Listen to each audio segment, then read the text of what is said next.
అచ్చ తెలుగు విద్యార్థితో తెలుగు రాష్ట్రాల first rank నారాయణదే.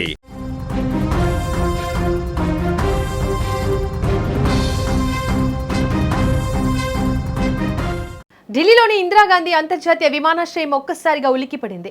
ప్రశాంతంగా ఉన్న వాతావరణం క్షణాల్లోనే భయానకంగా మారింది. ఆకాశం నుంచి పడగ విప్పిన తుఫాను హెచ్చరికలు లేకుండానే విరుచుకుపడింది.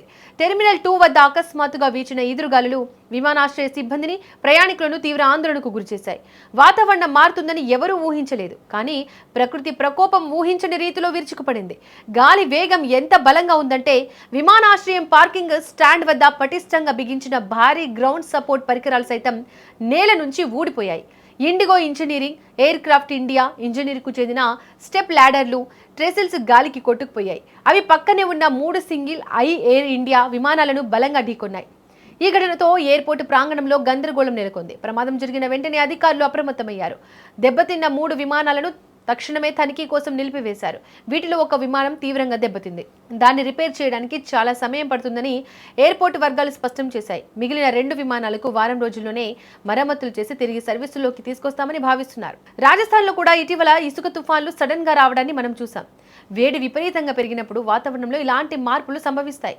భూమిపై వేడి వల్ల ఆవిరి భారీగా పొగై దట్టమైన మేఘాలు ఏర్పడతాయి. ఇవి తేమ గాలులతో కలిసినప్పుడు అత్యంత ప్రమాదకరమైన తుఫాన్గా మారతాయి. ఎల్ నీనో ప్రభావంతో ఈ ఏడాది వాతావరణం అనూహ్యంగా ఉంటుంది. వర్షాలు తక్కువగా ఉన్నా వాటితో వచ్చే గాలుల తీవ్రత ప్రాణ ఆస్తి నష్టాన్ని కలిగించగలవు. పిడుగులు పడే అవకాశం కూడా ఎక్కువగా ఉంది. సముద్ర తీరంలో ఏర్పడే తుఫాన్లను వాతావరణ శాఖ ముందే గుర్తించగలదు. కానీ నేలపై అప్పటికప్పుడు స్థానిక వాతావరణ పరిస్థితుల వల్ల ఏర్పడే ఇలాంటి తుఫాన్లను అంచనా వేయడం అత్యంత కష్టం. గాలి వేగం పెరిగినప్పుడు ఇవి భారీ విధ్వంసాన్ని సృష్టిస్తాయి.